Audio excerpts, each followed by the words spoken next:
So welcome to the first of a series of webinars from Meville to Weville. My name is Christy McDonald, and I'm happy to be talking with you again. We haven't spoken with you since October, so I'm hoping that you're feeling excited about continuing to learn about Meville to Weville. I'm hoping that many of you have tried lessons in your class by now, and that we can continue to support you through these webinars, which will be taking place over the next few months. So today's topic is preparing, teaching, and adapting a lesson for all learners. This topic was established based on feedback that we received from the survey and from support staff who indicated that this was a topic that teachers might be interested in starting with. I mentioned earlier, before we actually officially started, that all participants are muted, but if you have a question, there is a questions panel that you can type your question into. And I'm going to try and take a look at that panel regularly, but I may not answer it immediately, but I will eventually get to it. And certainly at the end of our session, I'm going to address any questions that you may have. Okay, so without further ado, I'm just going to move my little panel over here. So let's just talk a little bit about language and literacy, and let's review a few things. So we can all agree that language and literacy are functional, lifelong skills. The ability to read, write, and communicate will increase our students' ability to participate actively and independently in their lives. We also know that students with significant learning challenges who are emerging in their understandings of print benefit from the same types of instructional strategies as students with significant challenges.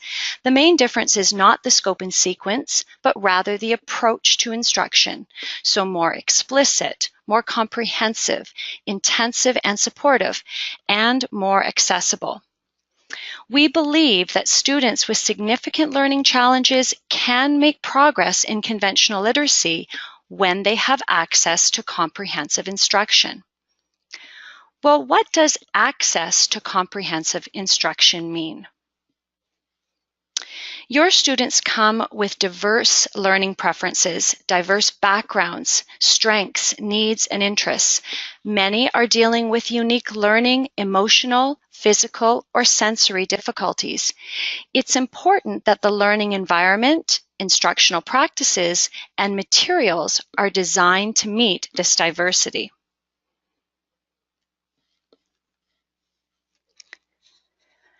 But how do we ensure that all your students can be meaningfully and actively involved in their literacy program? To maximize learning and reduce barriers, let's revisit the approach of universal design for learning in classroom practice. Let's review. UDL is a research-based set of principles to guide the design of learning environments that are accessible and effective for all learners. This approach includes the following: multiple means of engagement. Teachers need to consciously think about ways to increase motivation, support risk-taking so that learners can learn from their mistakes, address learners' unique interests, and provide suitable challenges. Multiple means of representation. Effective teachers strive to give learners a variety of ways of acquiring information and knowledge. They present information using multiple forms of media, build in ways to build and activate background knowledge and vocabulary, and provide varied support for learners. Multiple means of action and expression. Effective teachers need to offer learners alternatives for demonstrating what they know and have learned. Students require effective modeling, guided and scaffolded practice, and feedback for their different levels of understanding and proficiency. Fortunately, Meville to Weville provides the way to create and support flexible learning opportunities that accommodate all learners. It can play a crucial role in all three of the UDL principles. The themes and lessons have been designed to stimulate interest and motivation. The lessons allow teachers to present information and content in different ways. And it provides a wide range of possibilities for students to express what they know. So let's take a closer look. Let's start with the students. Meet Louis. Louis is a student in grade 4. He enjoys listening to stories and sharing them with others. He experiences a moderate visual impairment, but can see objects when they're up close or if pictures and text are enlarged. He has emergent decoding skills, but when text is read to him, he shows understanding and can respond verbally to questions that are read to him. Meet Tasha. Tasha is a student in grade 3. She has multiple physical, cognitive, and communication challenges. She requires support for personal care tasks, all academic tasks, and communication. She uses a wheelchair with a low-tech communication display. She needs a great deal of support for receptive language and in using this communication tool for expressive communication. She's unable to use her hands to accurately point to items on the communication display. She has had limited experience with literacy and as a result has little understanding of books and basic concepts of print. Next, meet Surinder. She is a student in grade 5. Although she can express herself verbally in a very limited way, both her receptive and expressive vocabulary are significantly below grade level.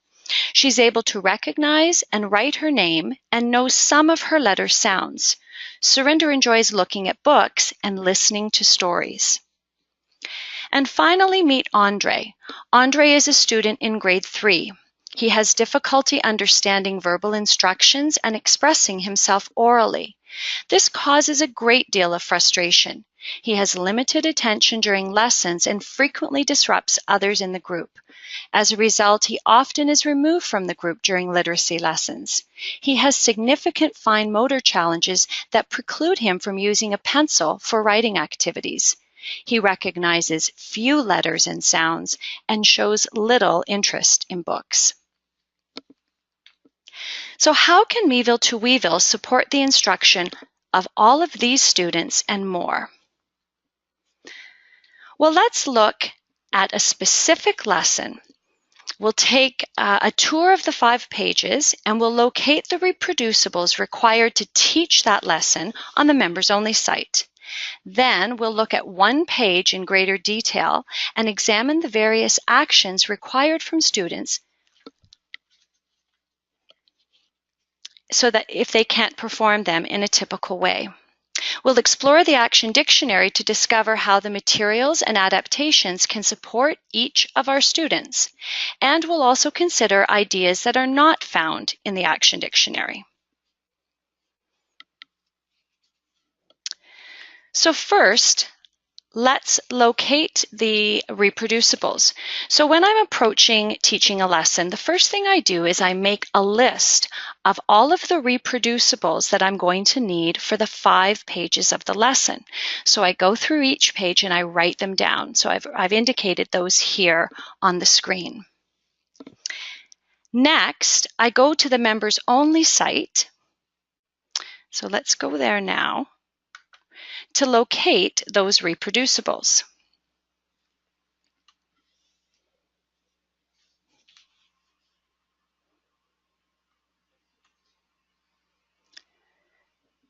Once I'm in the members only site, I want to make sure that I am on the reproducibles tab. And I'm going to look at reproducibles for the version that we have, which is 2.0. And I'm going to select Reproducibles Canadian. Now, when you download reproducibles, they download by unit. So I'm in the first unit, this lesson that I'm taking a look at. And so I'm going to click and download the whole unit. Now, I've downloaded this, so I'm going to cancel that so it doesn't slow me down. So the reproducibles for the entire unit will download as one PDF. So now I'm going to open those reproducibles, and I'm going to print the reproducibles that I need for my lesson. So I'll go to File, Print, and I'll select the pages that I need. So in here, I would type all of the page numbers that I needed. So 2, 3, 7, and so on, so that I have all of the reproducibles that I will need for this lesson. I'll make the number of copies that I need, and then I'm ready to go. So that's a pretty straightforward process. Alternatively, you could print the entire PDF for the unit and store these reproducibles as masters in a binder. Then, before each lesson, locate the reproducibles you need and photocopy. This saves you from going back to the members-only site at the beginning of every lesson. So it really depends on how you want to handle that.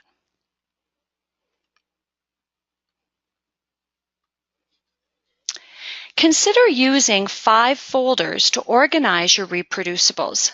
Label the folders to match the lesson pages: learning new words, vocabulary, word wall, literacy lesson, and writing. Then place the reproducibles in the appropriate folders.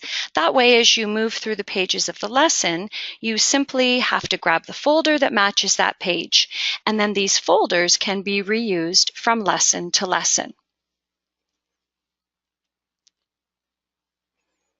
So let's take a tour of this lesson, Unit 1, Part 1, Lesson 4.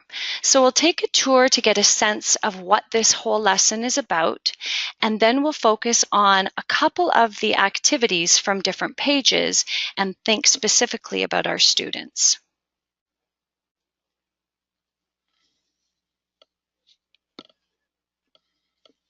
So on the Learning New Words page, the objective is that the students will learn the new word who. So in preparation for this portion, the teacher is going to prepare 10 challenge questions on different index cards. Challenge questions that ask the question who, and that can be answered by somebody in the class.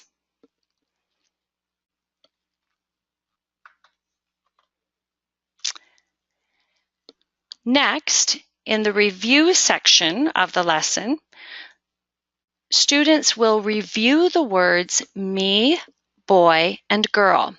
So they will use the picture symbol vocabulary cards to review these words, saying the words 5 times, and then the teacher will ask a series of questions requiring the students to give items to either a boy, a girl, or to me to see if they understand this concept. They've seen these words before in previous lessons.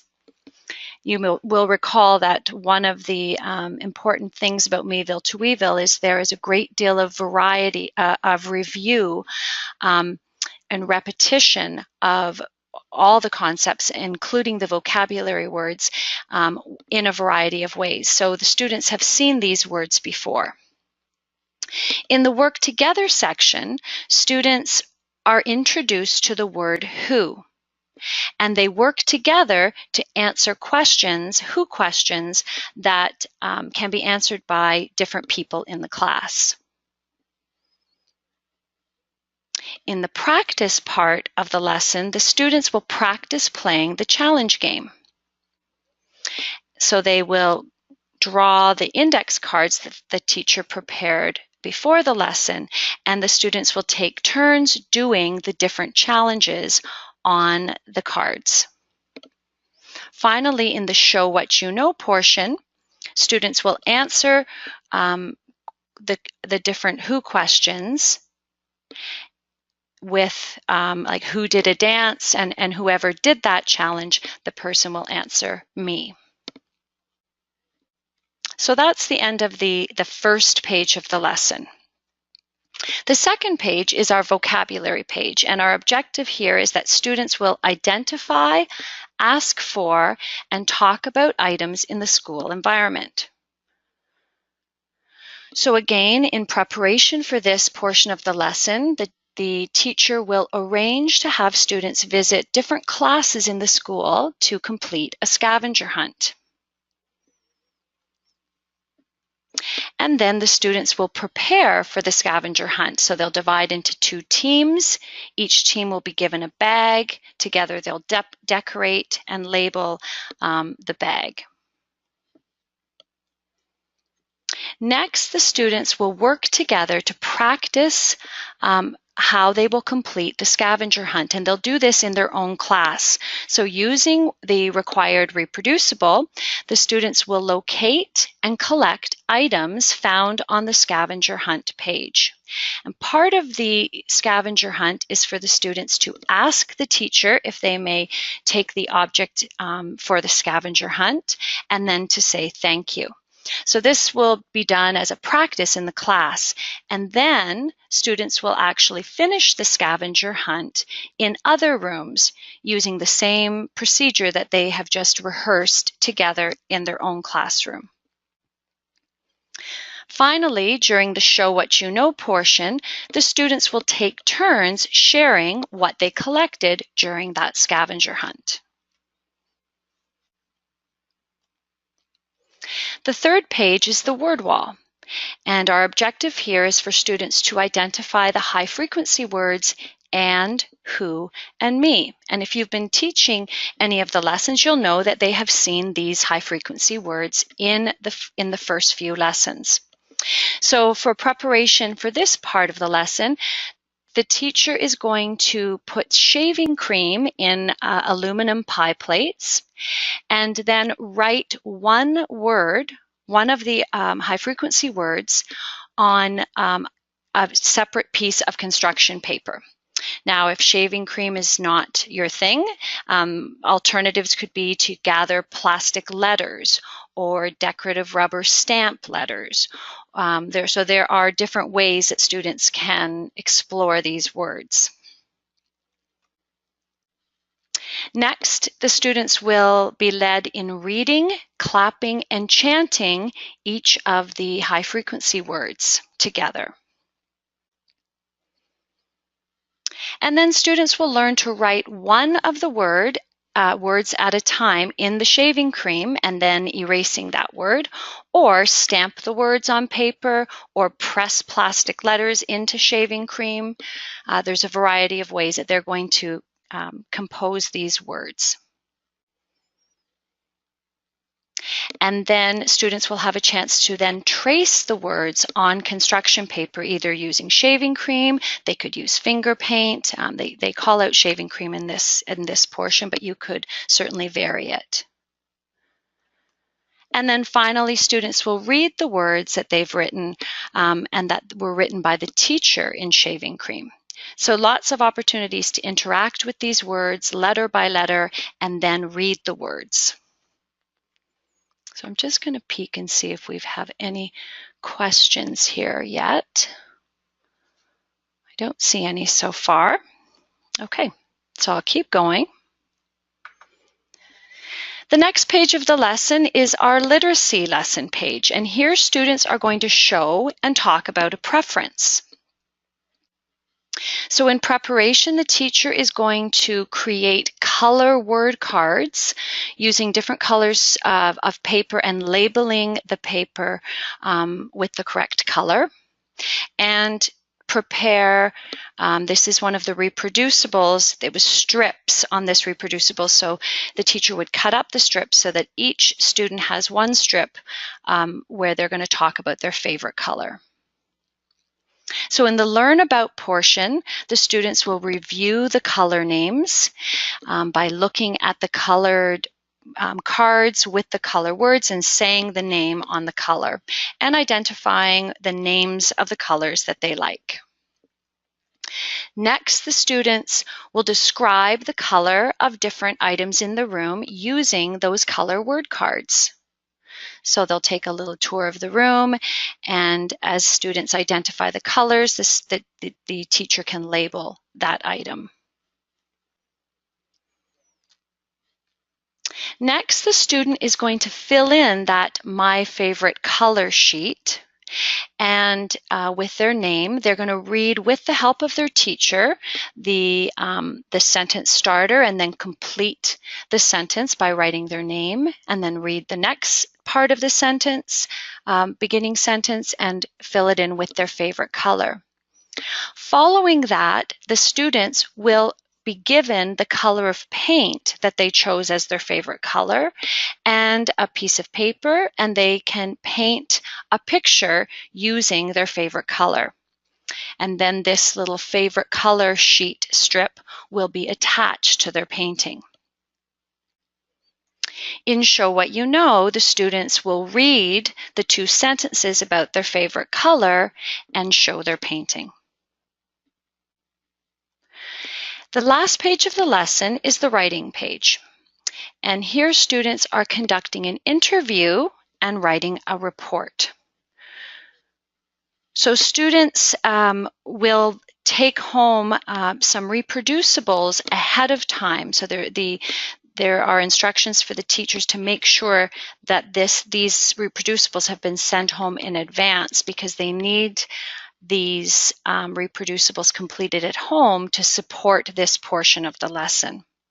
So these are the reproducibles that go home: a letter to the parents explaining what the class is doing, and a worksheet or a form to fill out to help the student as they are conducting their interviews. If a family is unable to complete this for any number of reasons, then the school staff could help fill this out. So next, the students are going to learn about what an interview is. So they'll choose a partner, or they will be paired up with another student or staff. And then the students will work together to interview each other using the interview questions and the responses from the sheet that went home to help students complete the answers to the interview. So here's an example of these reproducibles that will be used during this portion. Next, students will read the questions and the answers about another student using the worksheets that have been filled out. So they're going to be learning about another student. And then during the Show What You Know portion, students will ask questions and compare answers based on their own interview report. Depending on the students, maybe the students would share part of that report. But it's in every lesson, as you'll recall, there's always a Show What You Know to give students a chance to do some sharing about what they've learned. So that completes the tour, the overall tour of the lesson. Let me just take a peek and see if anybody has any questions about any part of that before we dive into a couple of activities in greater detail. Okay, so I'm going to move on. I don't see any questions right now. Okay, so let's look more closely at some specific activities from the lesson. We're going to focus on part of the vocabulary page and a portion of the literacy lesson. So let's start with the vocabulary page. In the work together and practice section of this part of the lesson, students are being asked to let me just go back here. So we're going to focus on the work together and practice, and then we're going to focus on the bold words. So those are the action words that are required of students to perform some sort of action. And we're going to consider a couple of the students that I described at the beginning of the webinar and think about how they might perform those actions. If they can't do so in a typical way, we're going to turn to the action dictionary for materials and adaptations that would support them in completing those actions. So in that work together part of this page, the students are being asked to look for items on the scavenger hunt page, to search for in the classroom they're visiting, and then they will match an item to a picture. So our actions are look and match. So let's think about Tasha completing this portion or participating actively in this portion of the lesson. Let's just remember that Tasha has multiple physical, cognitive, and communication challenges. Among other things, she requires support for communication. She needs a great deal of support for both receptive and expressive communication. She's also unable to use her hands to accurately point to items on a communication display. So these pieces of information are really important when we consider the actions look and match. So we're going to go to the members only site to locate the action dictionary. Now, once you've been to the members only site and you download it, you won't need to go back. You can save it to your computer. But I want to show you where you'll go to find the action dictionary if you haven't already been there. So I'm just going to jump back into the members only site. And this time, I'm going to click on the resources tab. And under the Resources tab, I'm going to click on Resources. The second one is to do with the Extending Meville to Weville guide. So I click on Resources, and the very first one is the Action Dictionary. So as I say, you can download that, save it to your computer. You can print it out if you wish, or you can save it as a file on your computer, and then you can go back to it. So I have downloaded it, and I'll go into my Action Dictionary now. So for Tasha, we want to find the word look, first of all. So I'm going to slide through here, just scroll down until I come to my look.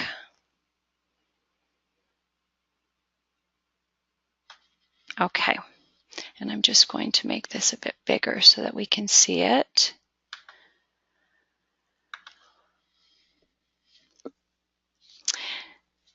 So it might help Tasha if we were to provide her, so I'm going to skim through some of these choices, and it might help Tasha if we helped her to focus on, first of all, some of the pictures in the reproducible. So what Tasha is going to be looking at is the reproducible. I'm going to jump back into the PowerPoint to show you in a moment, which had all of the items, pictures of items on the scavenger hunt. And for Tasha, it might be helpful in terms of her focus and also in terms of her ability to communicate with us if we used one of these counting windows to help focus her attention. So if I jump back into my PowerPoint here, so using this counting window focuses Tasha's attention on, say, 1 or 2 or 3 choices. So a teacher or an EA or another student could slide that counting window across the different choices and ask her to pick one. So one of the items that we're going to go looking for in the classroom. Okay, does that make sense? It would help probably to minimize the number of choices, not scroll through all of them at once, but start with 2 or 3 and then and then continue to find other items. Now, Tasha will also need support to match a real item that she finds in the class to that picture. So again, I'm going to go back to my Action Dictionary. And I'm going to go to match. So I'm going to scroll down to find match. And again, if I scroll through the choices, I think I may have gone too far. I'm into measure now. There's actually 2 pages of ideas for match. So actually, the very first idea suggests that the teacher put objects in either a pocket chart, or it could be just 2 or 3 objects could be placed in front of the student on her tray, on her wheelchair, or on a table. And so, and these objects, one of them would match the picture that she chose to search for in the class. Now, Tasha cannot point, so she would use her eyes to gaze towards the object that matches the picture. So again, she requires support of some type of aid in setting these things up in front of her, but she's given opportunity to actively choose and interact with these objects and show that she understands that the picture that she was looking for, she was able to find among those 3 choices. I want to see if we have any questions. I don't. Okay, so Susie is saying if she can't physically point, how does she indicate her choice? Okay, so hopefully you heard me just say you probably asked that before I answered it. So yeah, she can't physically point to her selection, but she's going to gaze towards it with her eyes, and the people who are working with her will acknowledge and give intent to that eye gaze, even if it's an accidental eye gaze. Depending on Tasha's cognitive level, they may want to give 2 items that match and 1 that is clearly not a match, so that to increase the chances that she will eye gaze towards the correct item. Now, this is not an assessment to know that she can match. We are trying to help her make the connection between what she was looking for in the picture and an item in the classroom that connects to that. Okay? Okay, I'm going to jump back into the PowerPoint. A lot of back and forth here, but I'm trying to take you to the places where you need to go to get these ideas, but I also am trying to make it visible for you on the screen. So bear with me with all this jumping around.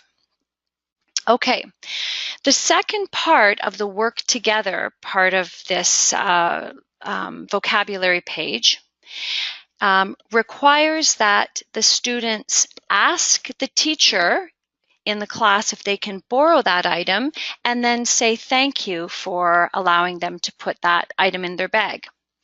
So if we consider Surinder for these actions, let's remember that Surinder can only express herself in a limited way. She'll likely have difficulty asking a series of questions then. So to support her in asking the teacher questions, actually, is this the part of asking? Yes, yeah, it's asking. Sorry, I'm just wanting to stay focused here. Yeah, so to support her in asking the teacher the questions about the scavenger hunt, we're going to need some ideas from the Action Dictionary. So I'm going to go back to the Action Dictionary. Now, in this case, the word ask is cross-referenced with the word say. So at the beginning of the Action Dictionary, there's a list of words that are cross-referenced, and ask is one of them. So let's go to this page. So here I'll show you just at the beginning of the Action Dictionary, this is the list of words that are cross-referenced, and our word ask is here. So I know I'm going to look for the word say. And so under say, there are a series of suggestions. Some of them are speech generating devices, which you may or may not have in your classrooms. But one of the suggestions, which you definitely have, is the quick talker. So for a student who may have difficulty asking questions, particularly a series of questions, they can use the quick talker, to help them verbalize these questions. So you will recall that there are ready-made overlays that come with every page of every lesson, and they're also located on the members only site. So let's jump back to the members only site just so I can show you where they live. So again, in the same place where I found the Action Dictionary, under the Resources tab, this is where I find my overlays. When I click on the overlays, they will download as one file, and I will open up my Unit 1, and I will then print off whichever ones what I need at the time. So they're actually organized by parts, and one part is 5 lessons. So for Unit 1, Part 1, there are 25 overlays. So for every page of every lesson, there is a different overlay that's been created to support that page of the lesson. So this is the overlay I need for this part of the lesson, and you can see that there is a little script here for the student to use to introduce themselves to the teacher, tell them that they're on a scavenger hunt, and ask if they can borrow something in particular. Now, we practiced programming the Quick Talker at the workshop. If you haven't had a chance to use it or practice that, I want to remind you that, again, on the members only site, under training, there is a how-to video on how to program your Quick Talker. There's also instructions written on the back of that Quick Talker, which are really easy to follow. So just want you to keep in mind, if you need a little refresher, that's where you can go to get it.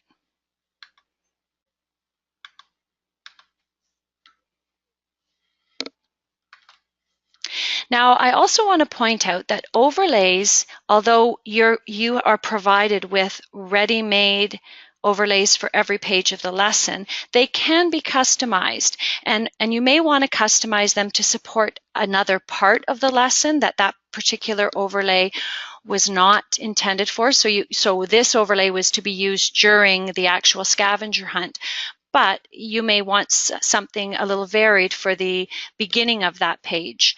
Or you might want to use overlays at different times of the school day. Maybe there are other activities that you see this tool supporting your students. So just for your own information, there is a tutorial and a video that I've created on your website that I created for you, and that you can go to, and I'm gonna show you that. But it could also become part of a separate webinar, so that's something to consider. Towards the end of this webinar, I'm going to take you to the members, or to the Me2We website that I created, and I'll show you where that tutorial and video live. Just checking to see if there are any questions about that. Adaptation. So for a student who has trouble speaking in a typical way, or remembering what they're going to ask, or maybe they speak but they are difficult to understand, using the Quick Talker can be really supportive. Okay, so we're going to turn now to the literacy lesson page of the lesson and consider different students.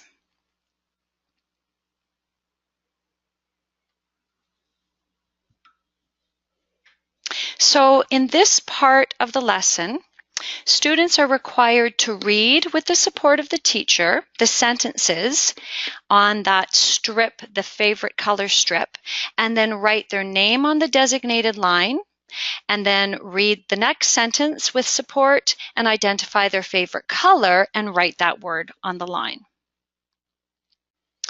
So if we consider Louis and Andre for these actions, you will recall that Louis experiences a visual impairment, but he can see objects when they are up close or if they are enlarged. if pictures and text are enlarged. Andre, you may recall, has difficulty following verbal instructions and expressing himself orally. He has limited attention during lessons and has significant fine motor challenges that make it difficult for him to use a regular pencil for writing activities, and that he recognizes few letters and sounds. So both students would benefit from having the worksheet projected on the smartboard. Given what we know about Louis, projecting that larger image of the paper would allow him to see it more easily, and then using a text box, he could type his answers. Now, ideally, if he could have speech feedback that is set to the letter and to the word, he could hear the letters that he is typing and the words as he's typing. So this type of speech feedback is available in things like Clicker 6, or if students are using the word prediction program WordCue, both of those programs allow students to set speech feedback, or teachers to set the speech feedback in this manner. This is something also we could explore in a future webinar.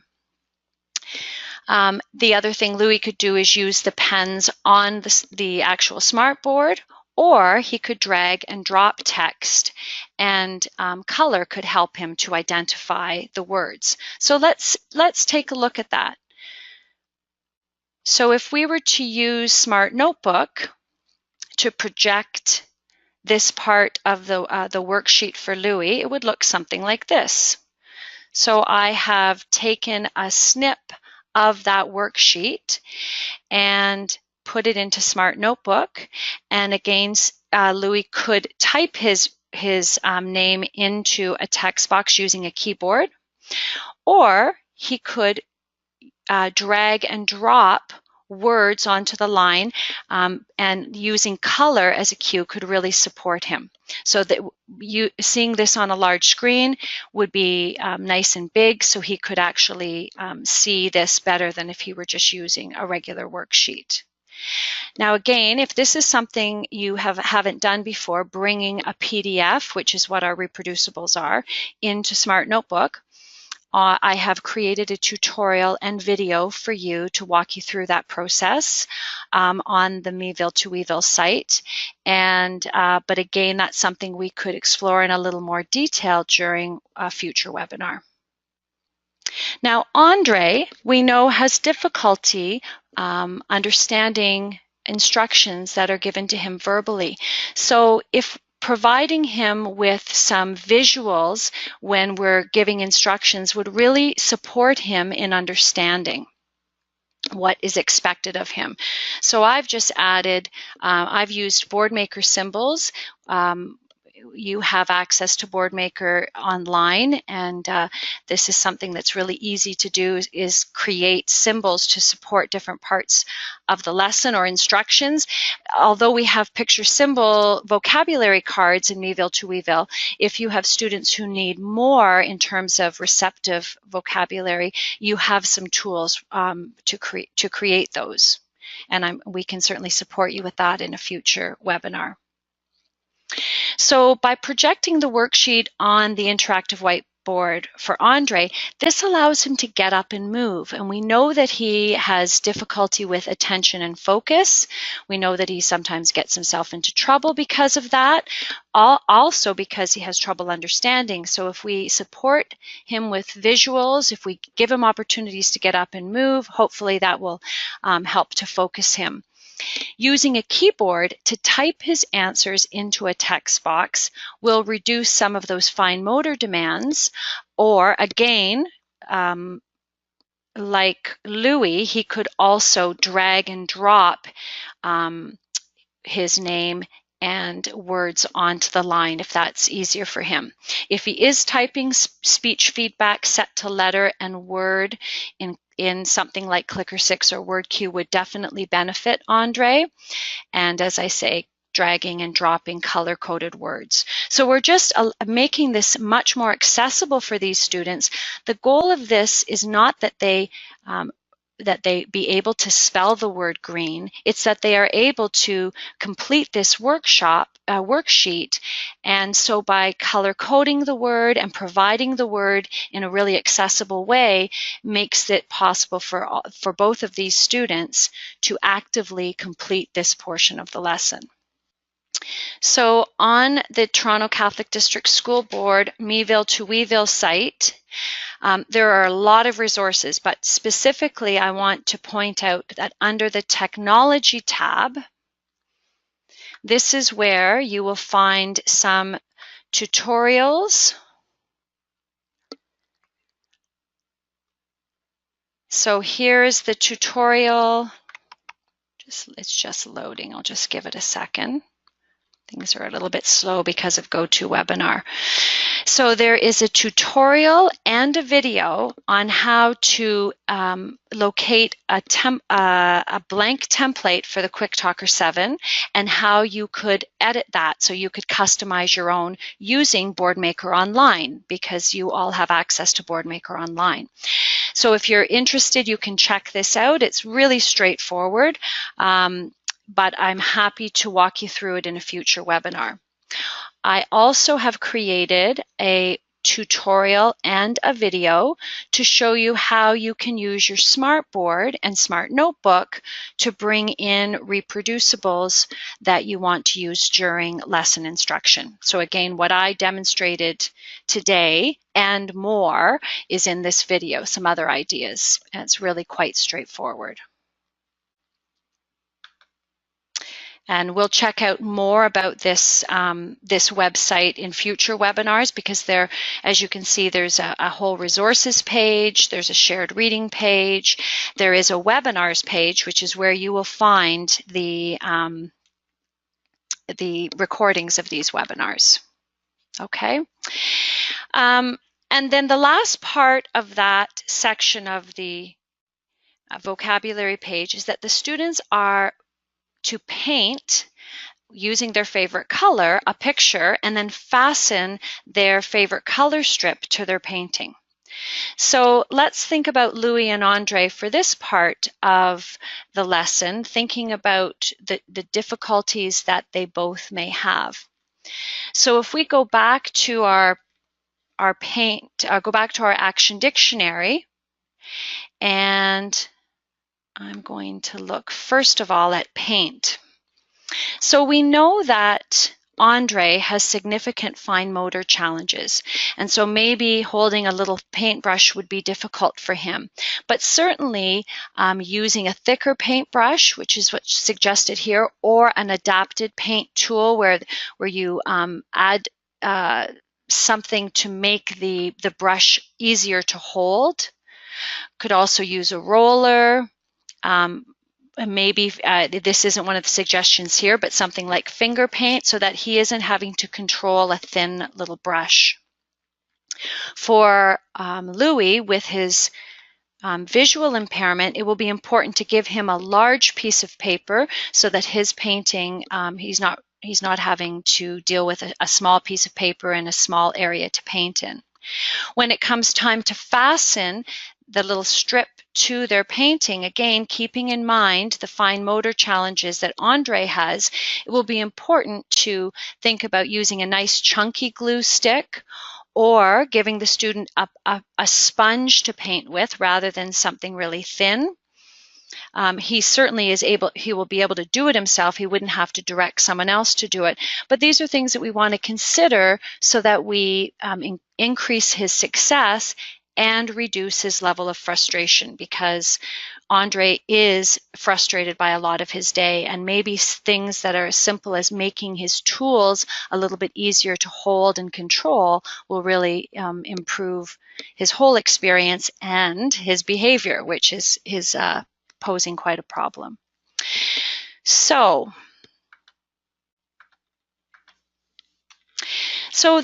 that is just a little smattering of ideas that are are available to you in the action dictionary, but also just thinking through what's being asked and considering the specific needs of your students, you can start getting creative and making really thoughtful, deliberate choices around materials and around the way in which your student will approach these tasks.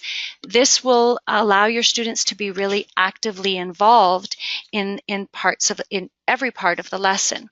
Now, you'll notice that as I was pointing out different action words, I looked at a couple of students for each one. And it's not expected that you're going to adapt every single part of the lesson for every single student in your class. We're striving to increase participation and increase their activity level. So having those bold action words really helps you to stay focused on that, and then turning to the action dictionary to ensure that you are trying out a variety of ideas and adaptations.